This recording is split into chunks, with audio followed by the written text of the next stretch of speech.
Hello, children. How is it going? Now let's start today's new lesson. Today's new lesson is fast machines 2. Қайырлы күн балалар. Бүгінгі біздің тақырыбымыз жылдам машиналар 2 тақырыбын өтеміз. Менімен бірге болыңыздар.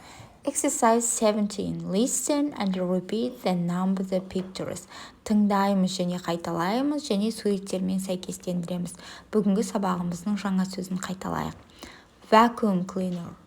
Vacuum cleaner, шаңсорғыш, microwave, микротолқынды пеш, hair dryer, фен, шаш кептіргіш, digital thermometer, яғни термометр, калькулятор, dishwasher, ыдыс жуатын машина, fridge, тоңазытқыш, blender, бұл блендер өзіміз сок, смузи сондай жасап ішетін. Енді жаңа сөздермен таныстық балалар, енді қасында суреттермен берілген, сол суреттермен сәйкестендіріп шығуымыз керек балалар. Осы тапсырманы қарап орындаймыз. Next exercise, answer the questions. Яғни келесі жаттығу сұрақтарға жауап береміз.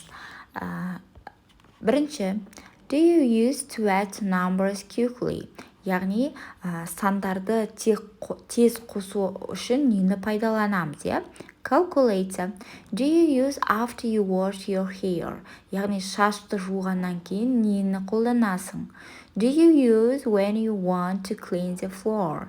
Яғни еденді тазалағың келсе, не қолданасың? Do you find any kitchen? Яғни ас үйден нені таба аласың? Can cook food quickly? Яғни асты тез дайындай аласың ба? Do you use to keep food fresh? Яғни свежий, балғын астарды, яғни тағамдарды қалай сақтайсың, сақтау үшін нені қолданасың дейді, балалар. Сіздерге дұрыс нұсқасын қалдырдым. Осыған қарап жазып алсаңыздар болады.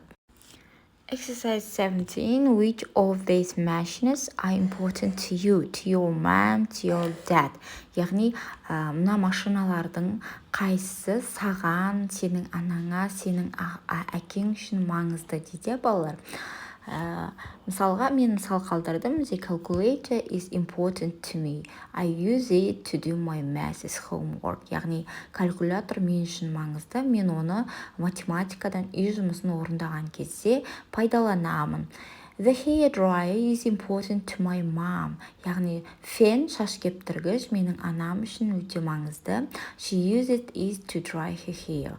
Ол өзінің шашын кептірген кезде пайдаланады. Тек қана анам ғана емес, балалар, шаш кептіргішті біз үйде барлығымыз пайдаланамыз. Солай құрастыра берсеңіздер де болады. Әкем пайдаланады, әкем үшін маңызды деген секілді. The dishwasher is important to my dad. He uses it to wash the dishes. Мысалға, ыдыс жуатын машина менің әкем үшін маңызды. Ол ыдыс жуған кезде қолданады. Әкелер кезде ыдыс жуған кезде ерінеді. Сол кезде олар осы ыдыс жуатын машинаға салып жібергенді жөн көріп отырады балалар. Осы секілді өз мысалдарыңызды жазсаңыздар болады. Study sport, балалар, келесіде бізде қысқаша грамматикалық түсіндірме берілген, соған қараймыз. The boy has got a tablet. Яғни, ұлда планшет бар дейді балалар. Осы жай сөйлемді біз кішкене сын есімдерді қосу арқылы кішкене күрделендіреміз. The young boy has got a new tablet. Яғни, жас балада жаңа планшет бар дейді, балалар. Енді, the young boy has got a fantastic new tablet. Яғни, жас балада өте керемет жаңа планшет бар дейді. Осылай сын есімдерді қосу арқылы сөйлемімізді кішкене күрделендіреміз. Енді қазір біз келесі жаттығуларда сын есімдерді жеке-жеке талдайтын боламыз және танысатын боламыз. Now next exercise 18. Read and write. Оқимыз және жазамыз дейді. Мысалға, opinion деген сипаттау, size деген өлшем, age деген жас, color деген түс, material кәдімгі материал, иә.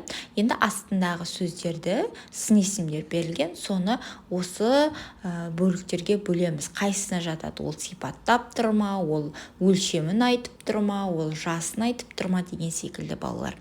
Beautiful, opinion, иә. Small, кішкентай, демек кішкентай болса өлшем, size, иә. Metal, материал, old, жас, кәрі деген секілді. Age, yeah? Fantastic, opinion, new, opinion, plastic, material, green, color, little, size, yeah, балалар, осылай жазып аламыз. Next, exercise 19. Complete the sentence with words from exercise 18. Яғни 18-ші жаттығудағы сөздерді пайдалана отырып, сөйлемді толықтыруымыз керек. Мысалға, қарасаңыздар, сызықтардың астында opinion, age, size, material, color деген секілді. Яғни, осы жерге қандай сын есімді қоясыз, соған сіздерге үлгі беріп тұр, мысалы opinion болса сипаттайтын қою керек деген секілді, солай осыған қарап жазып алсаңыздар болады, балалар. Next, exercise 20, play the adjectives game, яғни сын есімдер ойын ойнаңдар дейді балалар, Мысалға, суретке қарасақ, мұғалім fantastic деп тұрса, ол оқушы, ол қандай сын есім екен сипаттап тұрған сын есім екен айтып отыр, opinion депті. Енді plastic десек болады. Мысалға, мұғалім plastic десе material, yellow, color, old, age деп осылай жалғастыра берсеңіздер болады, балалар. Балалар, бүгінгі сабақ осымен аяқталды. Сау болыңдар.